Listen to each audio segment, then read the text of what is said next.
স্বপ্ন সফল হলো হাওড়াবাসীর, অর্থাৎ গঙ্গার নিচ থেকে মেট্রো আজ থেকে উদ্বোধন হয়ে গেল প্রধানমন্ত্রীর হাত ধরে।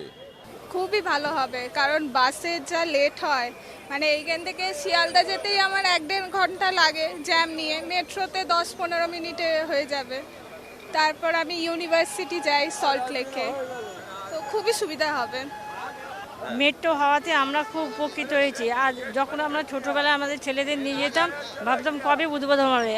আমরা সকলেই উপকৃত, আমরা সবাই গর্বিত। बहुत अच्छा सुविधा है यहाँ पे। कालीघाट जाएंगे घूमने, फिर दक्षिणेश्वर जाएंगे, सब जगह जाएंगे, घूम के आएंगे। সুবিধা বলতে আমাদের অনেক দিনের এটা পরিকল্পনা ছিল। হাওড়াবাসী গোটা ভারতবর্ষের ইতিহাসে একটা সাক্ষীর দিন হিসাবে থাকবে, আর হাওড়াবাসী হিসেবে তো আমরা খুবই উপকার পাবো।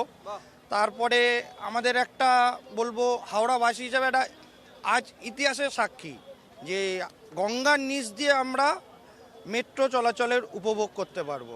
এটা আমরা খুবই আনন্দিত, খুবই গর্ববোধ করছি। আমি অনেক দিন থেকে এখানে এটা অপেক্ষা ছিল আমার, যে কবে চালু হবে কবে চালু হবে, অনেক দিন থেকে। এখন যা পরিষ্কার হয়েছে না, আমার যে সুবিধা হয়ে গেছে না, আমি 5 মিনিটে কোথায় যেতে পারি। আমার বিধাননগর হোক কি কোথায় হোক যেতে পারি। আমার এটা খুব ভালোই হচ্ছে, আনন্দ পেয়েছি আজকে খুব।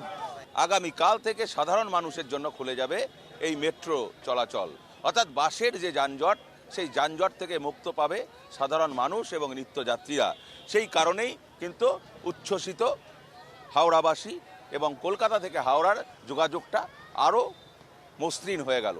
ক্যামেরায় প্রসেনজিতের সঙ্গে বিক্রান্ত ও সুস্মিত, NKTV বাংলা, হাওড়া।